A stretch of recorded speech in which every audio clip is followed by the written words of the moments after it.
Hi guys, welcome back to our channel app tutorial. In this video, I'm going to be showing you guys on how you can keep your total playtime private. So guys, if you're trying to keep your total playtime private but you don't know how to do so, then this video is for you.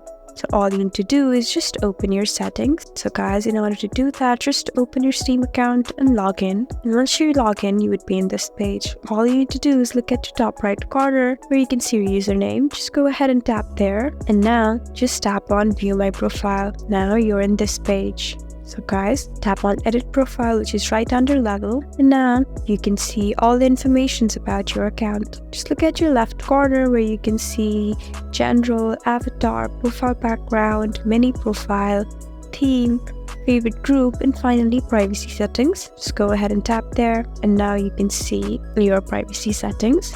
So guys, in order to make sure that your total playtime is private, you just need to make sure that your profile is private too. Since total playtime is a game detail, it will automatically make your total playtime private. So guys, make sure your profile is in private right here, and in this way you can make your total playtime private. Hope this video was helpful. If you found this video helpful, please leave us a like and drop us a comment down below. And if you want more helpful videos like these, then please subscribe to our channel. We'll see you again next time. Thank you for watching.